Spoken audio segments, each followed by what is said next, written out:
Okay, so this next story utterly infuriates me and has my blood boiling because it highlights how something that I loved, something that I was proud of, New York City, a city that I was actually happy to say I was from, turned into an absolute ninny state crap hole that of course is turning into what I believe to be the next Venezuela.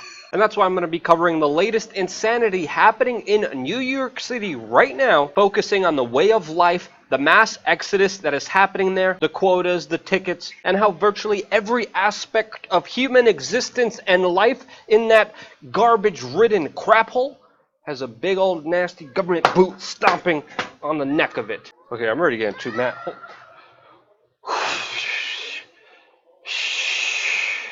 Now, before I get into that, plus a lot more, I sincerely want to thank everyone who goes to wearechange.org/donate and donates at least $5 a month to keep us fully free and independent as a media organization working for you and not, of course, some establishment shills on the left or right. And whether you donate through physical mail, cryptocurrencies, our media course, or behind the scenes service, we thank you sincerely for doing so. Because without you, we wouldn't be here. Now, if you've been watching my videos, I've been documenting how almost every aspect of your life in New York City is either taxed, regulated, fined, or licensed to you, and now it's just getting absolutely insane to what these bureaucratic, disgusting government demons want to do in New York City, where they now want to literally fine you $250 for using a cell phone and walking down a freaking street. No, this is not The Onion. This is not satire.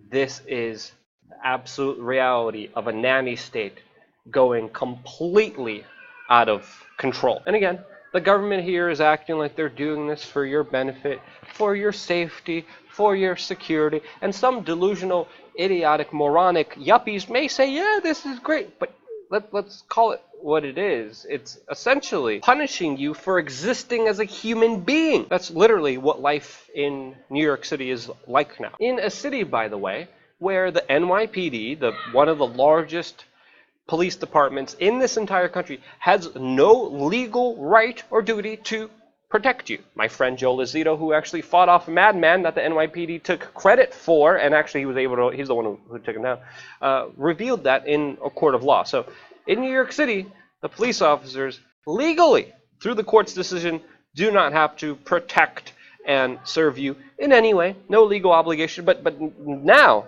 the government wants to convince you that they're here for you, that somehow in this demonic way they're going to protect you by stealing money from you if you're using, quote, any handheld mobile telephone, personal digital assistant, pagers, laptops, electronic game. Who has pagers anymore? Electronic games or any other electronic device when used to input, write, send, receive, or read text for present or future communications.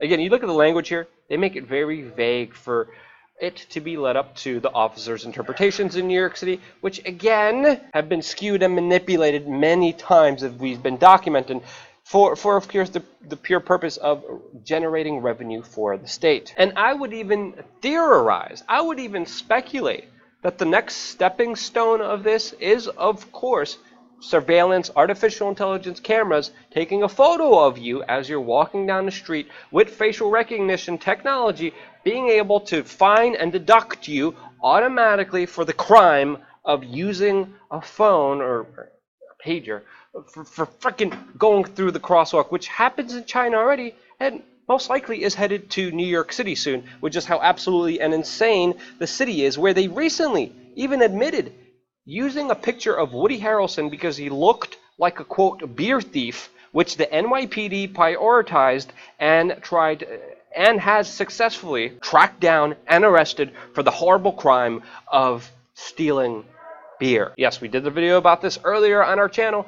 NYPD uses facial recognition technology to apprehend thousands of supposed criminals in New York City, and with more laws being thrown against the people, this of course will be used as the main form of generating revenue for the state, as even the government of New York City admits Fines generate new record high revenue for the state. The city collected nearly $1 billion. This is in 2016. It got worse since then, by the way.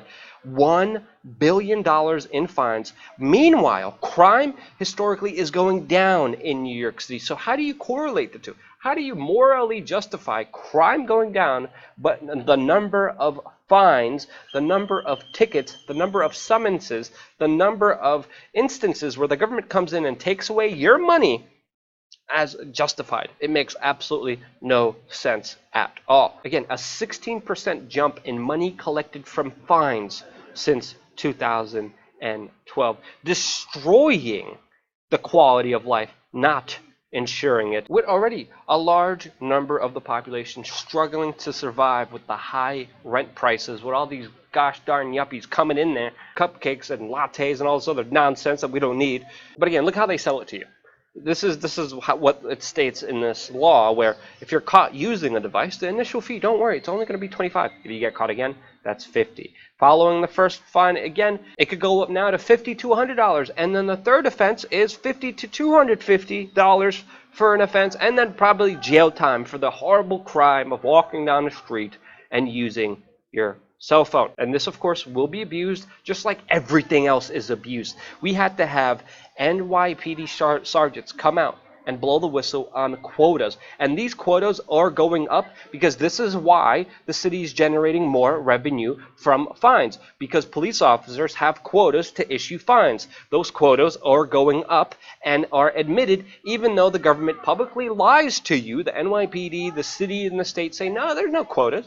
No, quotas don't exist. The number of tickets an officer has to write doesn't exist. And this is where the abuse will happen. This is where the destruction of our free will, of a free society, will be subjugated for government-hungry, tyrannical, bottomless, greedy, diarrhea-filled ninnies. And why are they doing this? Because of the stupid policies that the city has instituted that talks about giving you free everything. Free healthcare, free again, it's all crap services, number one. It's all services working towards the benefit of social controllers. But most importantly, because of these stupid policies, the city is in a financial disaster, which means they're going to issue more quotas, which means they're going to issue and have more revenue from fines. And this is why they're ultimately doing this. Now, the state senator that introduced this absolute horrid nonsense says, quote, "We're talking about handheld devices. You can wait the 5 seconds to get to the other side." No, Lou, you won't tell me what to do with my life. You're not the adherent orienter deciding how I get to live my existence without you using thugs with guns who will extort and steal money out of me, because this is exactly what you're doing. There's barely any information even cited to justify this supposed new law. It's really just a new chain that they're wrapping around you. Let's just call it what it is, okay? It's a chain. It's slavery. And it totally disregards how most traffic accidents are the responsibility of the driver. And again, this delusioned diarrhea head, Lou, said, quote, "My intention is to help New Yorkers remember what they should do and what they should not do. Wait the 5 seconds." And you know, Mr. Lou, if we're just arbitrarily telling people what they should and should not do, personally, I believe you should kiss my white ass, because you're not helping the people of New York. You're stealing from them. And as critics of this law say, quote, creating a very dangerous police escalations with individuals in this city. Again, no specific data stated, but this asshat literally is saying something may happen sometime that's going to be really bad, and this is why we need this law. No, don't lie, you disingenuous little pompous, green shirt, butt-kissing, boot-licking, crap-filled, mouthed idiot. Like, I can't believe these individuals are allowed to be so egregiously aggressive against people's sovereignty, freedom, life, which sadly is being sucked out of the cesspool that is New York City, that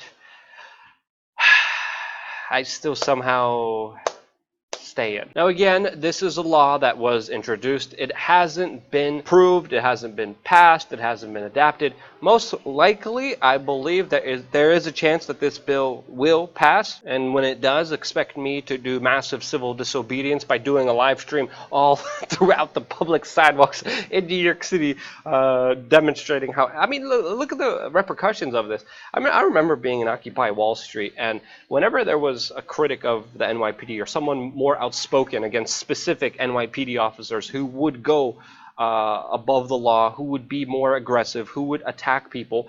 Whenever there was even people critical of those individuals and would name them or talk about them, the NYPD would find them and throw the book against them. I remember seeing officers and hearing officers talking about charging someone for littering because of blood spouting from their head after they beat them up in a very violent arrest. People don't understand the amount of violence that takes place when you have officers deal with guns, as a law enforcement, dealing with the worst aspects of human society, and then giving them the ultimate power to fine you, to throw you in jail for simple things like having a coffee on a subway. Again, illegal.